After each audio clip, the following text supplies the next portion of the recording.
How's it going, everybody? It's Drifty. In this video, I want to help you understand how stockpiles work in RimWorld. If you already know, then this is just a refresher course. Stockpiles are used to store the possessions that the colony has procured. What you store in a stockpile is considered owned by the player and will count towards your colony's item wealth, which also will increase or decrease the size of the raids and threats that the storytellers will throw at you.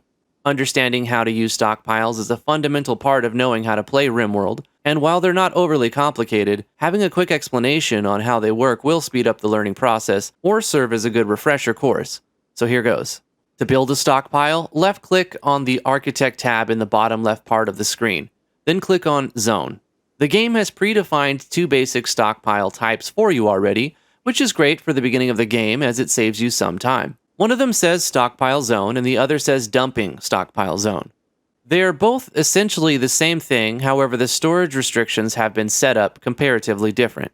The regular stockpile zone has been defaulted to receive most items, barring chunks and corpses, while the dumping stockpile zone has been defaulted to receive only chunks and corpses. Both of them will operate the same if you were to place them and manually adjust the storage settings. They're effectively the same exact thing if all the storage restrictions are set the same. In order to adjust the storage restrictions, simply click on the storage button on the left side of the screen. A box will pop up, and at the top you'll see a button that lets you select the priority of the stockpile. This is an important thing to understand. Your colony members will always try to put items in the stockpile with the highest priority.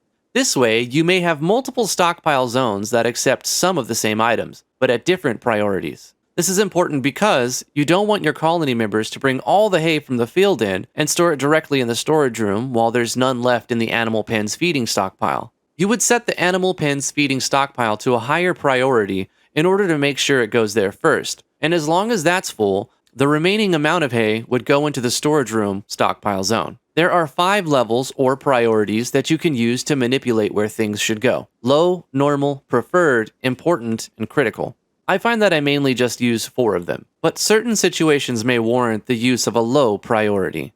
If you have 2 zones that both accept meat, one is set to normal and the other is set to preferred, then your colony members will always try to bring the meat to the stockpile with the preferred priority. This could be a zone like your freezer. You can have meat be allowed in the main storage stockpile with a priority of normal, however, they would only bring it there if the freezer was full. If you click on a stockpile zone, you'll find a few options. Let's go over all of them briefly. The first one is Rename, and it will let you define a custom name for that stockpile. This is useful for when you set up a bill at a workstation and want to have those goods be delivered to a specific stockpile. A good naming convention will always come in handy. The next one is Hide, and it will simply remove the colored box from appearing when it's not selected. I prefer to leave them on, but if you're taking screenshots or just prefer not to see the colored zones, you can simply toggle them to be invisible.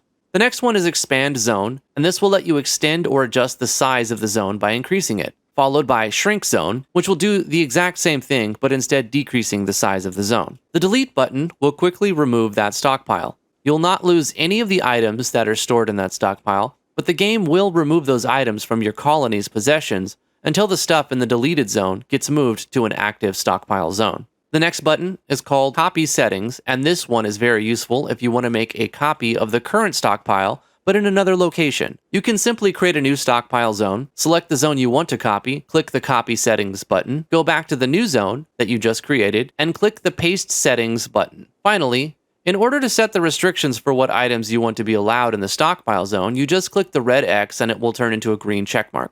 Conversely, if you want to disallow or restrict an item from that stockpile zone, click the green checkmark and it will turn into a red X. Starting in version 1.3 of RimWorld, there is a built-in search function that I find very useful. Another useful trick for very specific stockpile zones is to place a stockpile zone and then click on the Clear All button. This will disallow or restrict all items. Then you can manually search for the specific items you want placed in that stockpile zone and add them by clicking the red X and turning that symbol into a green checkmark. That's basically it. You now have the knowledge to control where all of your stuff goes. I hope that this has been helpful and you've learned something new. If you already knew most of this or all of this information, I appreciate your time and I hope you enjoyed the refresher course. Please like this video if you did like it and consider subscribing to the YouTube channel. To stay up to date on when new videos are posted, you could hit that notification bell and join us on the officially partnered Discord server. All the links are in the description below. If you would like to support what we do on this channel, please consider backing us on Patreon. As always, thanks for watching, and I hope to see you in the next video.